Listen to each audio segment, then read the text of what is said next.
예, 나스닥 장기 차트입니다. 예, 제가 누차 경고 드렸지만은 지금 전 세계 주식 중에 가장 큰 버블을 가지고 있는 것이 바로 나스닥입니다. 현재 나스닥 위치는 과거 상해 종합의 이 정도 위치와 버금가는 구간이며, 이런 식으로 단기간에 작전을 하게 된 주식은 뭐 개별 주식이든 어떻든 간에 모두가 이렇게 다시 떨어지게 됩니다. 지금 엄청난 기간이 흘렀어도 아직 고점 근처에도 가지 못했습니다. 중국 주식은 저때 2007년도 때 버블이었죠. 지금 엄청난 시간이 흘렀어도 회복을 못하고 있죠.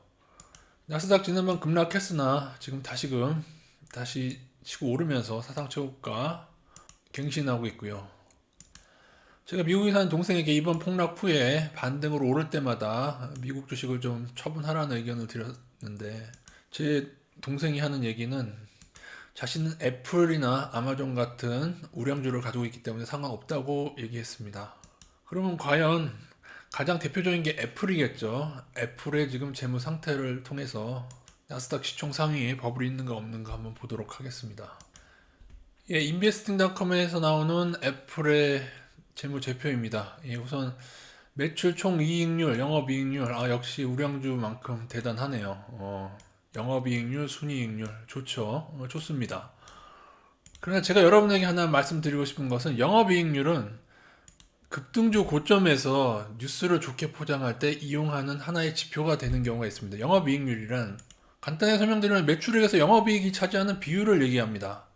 여러분, 어떤 기업이 영업이익률이 높으면은 주가와 그건 상관이 없는 거예요. 주가의 버블과 상관이 없이 그냥 그 기업이 괜찮은 기업이면은 매출이 발생하는 거에서 실제로 영업이익으로 가져가는 것이나 순이익으로 가져가는 그 비율이 높게 됩니다. 이거는 주가의 버블과 무관한 거예요. 이것은 심지어 주가가 떨어지든 오르든 상관없이 거기에 대한 매출에 대한 영업이익의 비율이죠. 예를 들어서 어떤 기업의 매출액이 1억인데 거기서 이제 영업이익이 한 2천만 원 정도를 차지한다고 칩시다.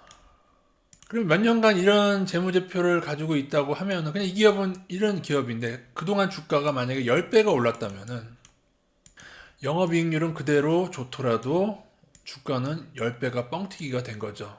여러분이 주가와 고평가 저평가를 비교하시려면 영업이익률, 순이익률은 물론 참고 자료는 되죠. 물론 중요합니다.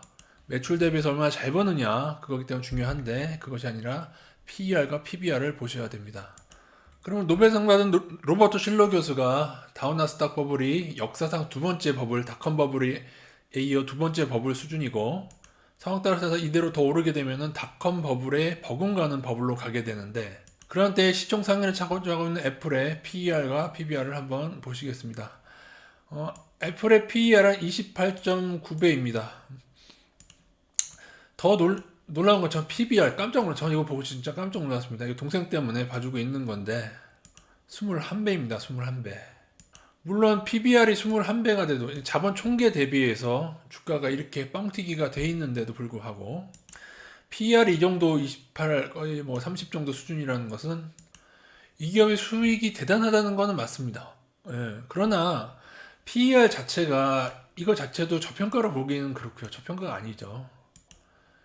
현재 우리나라에는 PER도 10 아래, 15 아래로 할게. 15 아래. 더구나 이 PBR이 1 아래인, 이거보다 20분의 1인 이런 종목들도 허다하게 넘쳐나는데, 이것은 PER상, PBR상 거품이요. PER상도 약간의 버블이 있다고 보시면 되겠습니다. 뭐 그러나 지금까지 벌어놓은 돈, 즉 자본 총계, 회사의 가진 돈 대비보다 수익으로 인한 PER 지표가 그나마 좀 낮죠. 괜찮은 레벨이죠. 이 의미는 이 기업은 계속적으로 몇 년간 그러면 순이익이 크게 증가한 기업이라는 얘기가 됩니다. 그렇기 때문에 회사가 가진 돈보다 실적이 엄청나게 증가해서 이러한 결론을 얻었다.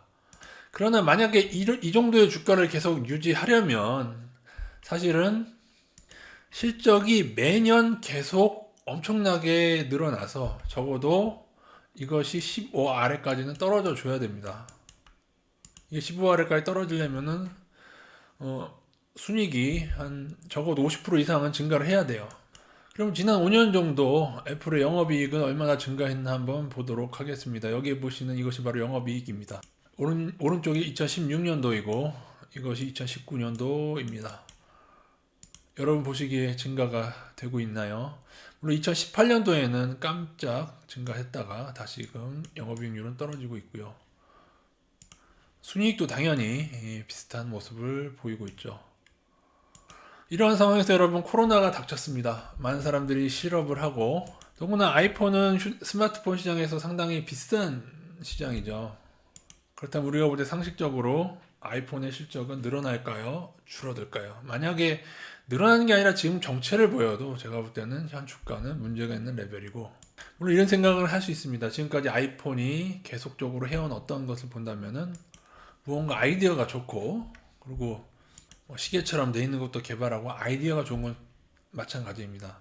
그러나 반대로 본다면 앞으로는 우리나라든 중국이든 베트남이든 많은 나라들하고 그들의 인재들하고 또 경쟁을 해야 되고 그리고 이런 스마트폰 시장이라는 그것에 조금 삼성전자는 오히려 반도체나 여러 가전이나 여러 개가 있다면 이거는 애플은 조금은 글쎄요 제가 이 기업에 대해서 아주 빠삭하게 아는 건 아니지만 제가 알기로는 스마트폰 위주의 회사라고 저는 보고 있습니다. 지난 5년간 영업이익률과 순이익률은 정체가 됐는데 그 기간 동안의 주가는 이렇게 많이 오르고 있다면은 현재 버블이 맞고요.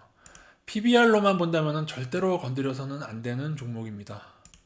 그리고 저는 PER도 이렇게 30 언저리 그게 건들고 싶은 매력이 전혀 없죠.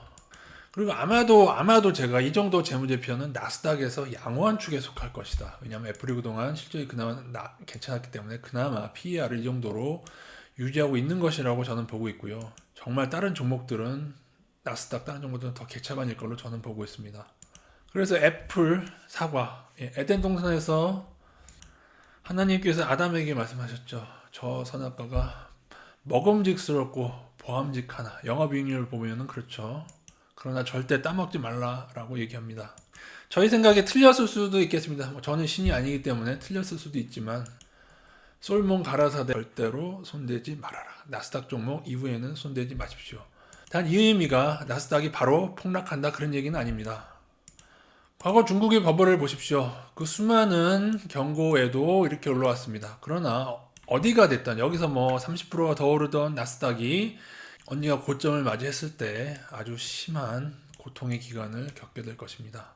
나스닥을 작전하는 주체는 월가입니다. 이건 제가 오랜 작전주 분석을 통한 건데 월가와 은행에서 장난을 치고 있고 그들은 다우 나스닥을 통해서 전 세계 주식시장 파생을 움직이기 위해서 이러한 일을 벌인 것입니다. 고점은 언제 오느냐? 장기 차트나 이렇게 대충 그어서 추세가 깨지면 오게 됩니다.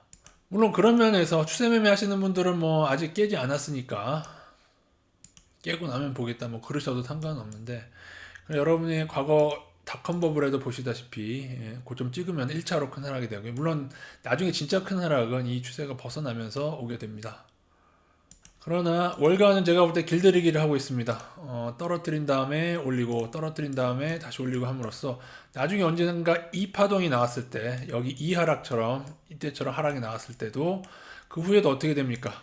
이후에도 하락이 나온 다음에 다시 오르게 되죠. 그래서 결국엔 파블로프의 개처럼 이렇게 여러분에게 길들인 후에 언젠가 이러한 뒤통수를 반드시 칠 것으로 보이고 저는 나스닥이 어디까지 오르든 간에 향후에 최소입니다. 최소 5천선까지 하락하면 이게 앞으로 얼마가 오를지를 저한테 묻지 마십시오. 그거는 월가의 마음입니다. 월가의 마음이고 FED의 마음인데 나중에 그들이 작전이 다 끝나고 나면은 5천선 아래로 떨어지게 됩니다. 이상입니다.